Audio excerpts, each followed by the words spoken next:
দেখো কি বলছে, এটা লিমিট যখন π/2 আর হচ্ছে 0 sine p theta cos q theta d theta. ঠিক আছে, এখন আমাদের এটা প্রমাণ করতে হবে। ফার্স্টে আমরা কি করব, হ্যাঁ বিটা এম এন, আমরা জানি এটা একটা সূত্র আছে বিটা এম এন এর সূত্র এটা।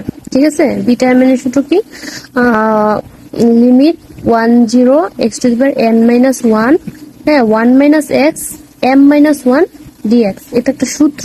হ্যাঁ, এটা মনে রাখতে হবে এই সূত্র। এখন এই সূত্রের জায়গায় কি করছি, এক্স ধরে নিব। ঠিক আছে, এক্স ইকুয়াল টু কি ধরছি আমরা, x equal to sine square theta. ঠিক আছে, তখন আমরা এক্স কে অন্তরীকরণ করলে এখানে একটা লাইন স্কিপ করছি, 1 হবে। ঠিক আছে, আর সাইন স্কোয়ার করলে কি হবে, 2 সাইন থিটা, কিন্তু এটা তো এক্স না, সাইন কে করলে আবার কজ হয়। ঠিক আছে, থিটা কে করলে d theta by d x হয়। তো আমরা ডিএক্স টা এই পাশে নিয়ে ডাইরেক্ট লিখে দিছি 2 সাইন এটা। হ্যাঁ, তো এখন আমরা কি এক্স এর মান বসাবো, এখানে আমরা এক্স এর মান বসাইছি, এক্স স্কোয়ার ছিল, এটা পাওয়ারের সাথে গুণ হয়ে যাবে, এই স্কোয়ারটা তো একটা পাওয়ার, 2টা এটার সাথে এই পাওয়ারের গুণ হয়ে যাবে।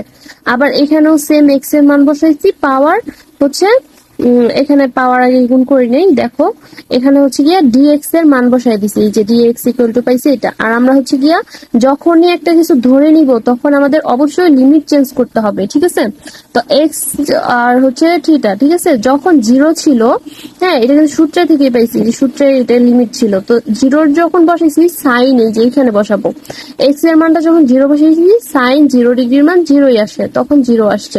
যখন এক্স এর মান 1 বসাবো, সাইন 90 ডিগ্রির মান হচ্ছে 1, সো π/2 আসছে। তো এইখানে হচ্ছে এইগুলো পাওয়ার গুণ করেছি, 1 - সাইন স্কোয়ার ইকুয়াল টু কি কজ স্কোয়ার, কিন্তু এখানে স্কোয়ারটা এই যে পাওয়ারের সাথে গুণ হয়ে যাবে। আর এগুলো বসাই দিচ্ছি মান। ঠিক আছে, আর এই যে একটা 2 ছিল চলক, এটাকে বাইরে নিয়ে আসছি, নিয়ে আসা জাস্ট একদম সিম্পল ক্যালকুলেশন। ঠিক আছে, এটা আমরা পাইছি।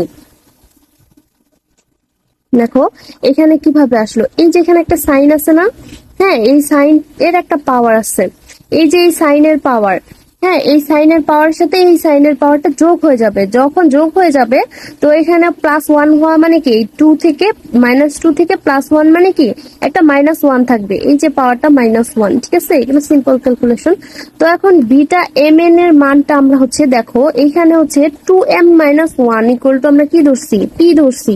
ঠিক আছে, পি ধরছি, এখানে বের করছি এম আর এন এর মানটা আমরা কিন্তু এই যেভাবে বের করছি, পাওয়ার গুলোকে পি আর কিউ ধরে।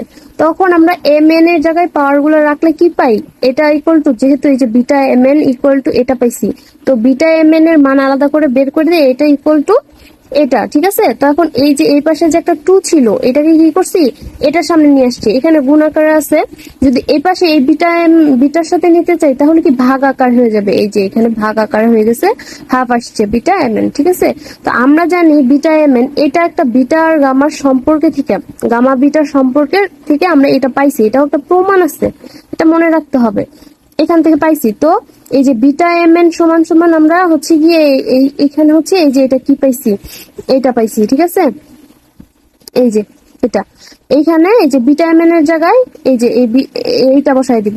ঠিক আছে, এই মানটা বসাই দিব। ঠিক আছে, আর এই সূত্রের জায়গায় এম আর এন এর জায়গায় শুধু এই যে জাস্ট যেই মানগুলো বের করছিলাম এই মানগুলো বসাই দিয়া একটা সিম্পল একটা ক্যালকুলেশন করে এই যে এটা পাই যাবো।